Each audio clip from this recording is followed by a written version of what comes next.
જય માતાજી મિત્રો, તો આજે આપણે જામનગરનું ફેમસ ફરસાણ સૂકી કચોરી બનાવીશું, જે એકદમ ટેસ્ટી બનશે અને એક વખત બનાવી અને તમે તેને મહિનો સુધી ખાઈ પણ શકો છો. અને હોળી પણ આવે છે તો તમે આ ફરસાણ પહેલેથી જ બનાવીને રાખી શકો છો, જે એકદમ ટેસ્ટી બનશે અને એકદમ સરળ રીતથી હું તમને આ બનાવતા શીખવીશ. તો તેની માટે મેં અહીંયા 4 કપ જેટલો મેંદો લઈ લીધો છે. તો મેંદામાં આપણે જરૂર મુજબ મીઠું એડ કરી દેવાનું છે અને 3 મોટા ચમચા એટલે કે 6 મોટી ચમચી જેટલું મેં અહીંયા તેલ લીધું છે. હવે તેલને આપણે એકદમ બધાને સરસ મસળીને મિક્સ કરવાનું છે.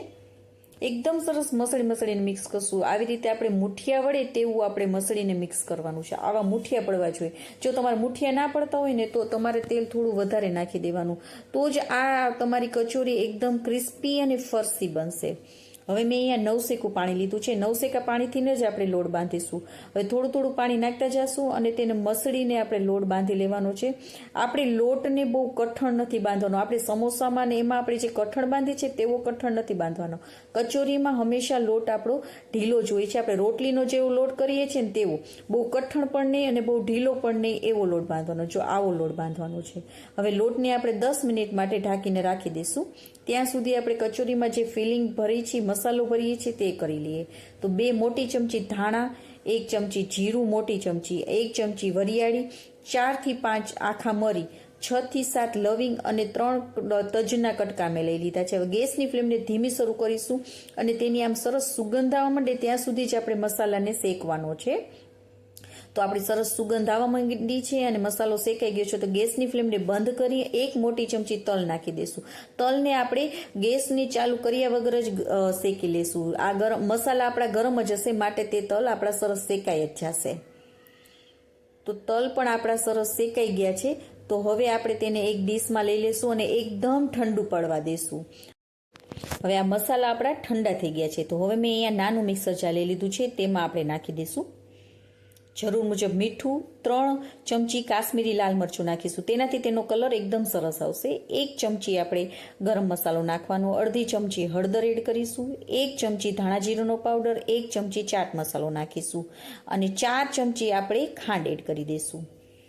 હવે બધાને આપણે પીસી લેવાના છે. તો હવે તેમાં એક બીજા વાસણમાં કાઢી લેશું. હવે તે જ મિક્સર જારમાં આપણે 1 કપ જેટલો મેં અહીંયા આપણે મગની દાળ જે ફરસી આવે છે તે લઈ લીધી છે અને સાથે મેં અહીંયા ગાંઠિયા લીધા છે. નાયલોન ગાંઠિયા આપણા જે આવે છે તે લઈ લેવાના.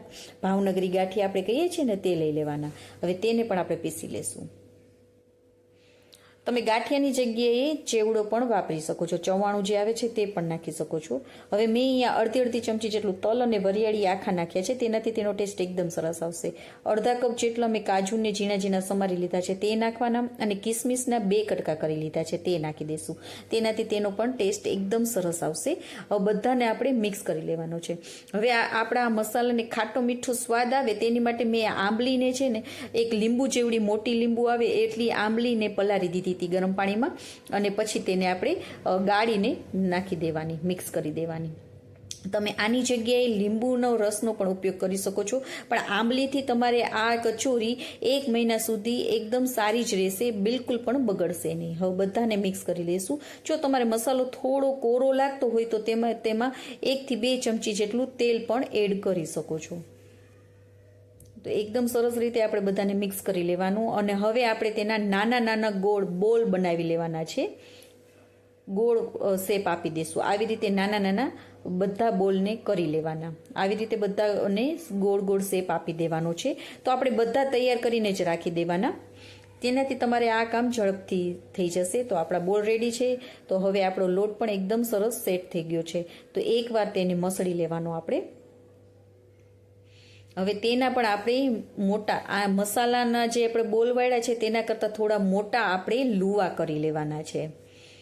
તો એક સરખા આપણે બધા લુવાને કરી લેવાના પહેલા.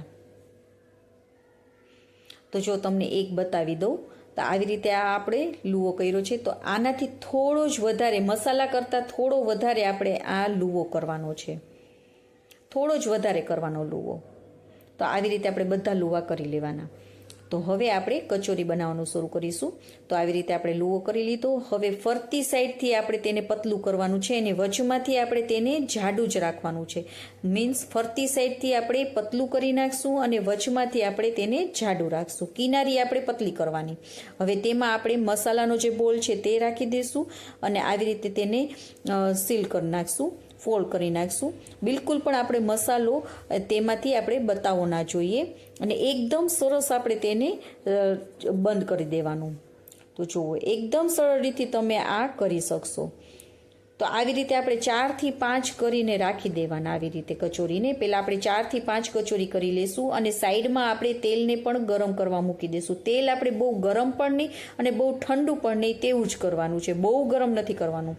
સોરી, અને જો મેં આમાં કચોરી નાખી દીધી છે તે વિડીયો મારે ભૂલથી ડિલીટ થઈ ગયો છે, તો હું તમને બતાવતા ભૂલી ગઈ છું. હવે આપણે છે ને ધીમા તાપે જ આ કચોરીને કરવાની છે. ધીમા તાપે 2 થી 3 મિનિટ બિલકુલ પણ અડશું નહીં. 2 થી 3 મિનિટ થઈ જાય એટલે ઉલટ પુલટ કરી અને તેને આપણે ગોલ્ડન કલર થાય ત્યાં સુધી કચોરીને તળાવવા દેવાની છે. અને ગેસની ફ્લેમને આપણે ધીમી જ રાખીશું, જેથી કરીને તમારી આ કચોરી એકદમ ક્રિસ્પી થશે. તો આવી રીતે આપણે બધી કચોરીને કરી લેવાની છે. તો જો આપણી કચોરી તૈયાર થઈ ગઈ છે. અને હા, જો તમને આ મારી રેસીપી ગમી હોય તો લાઈક કરજો અને મારી ચેનલમાં નવા હો તો સબસ્ક્રાઈબ પણ કરજો. અને તમને આ મારી રેસીપી કેવી લાગી તે કમેન્ટ કરીને પણ કહેજો. Okay friends, bye. જય માતાજી.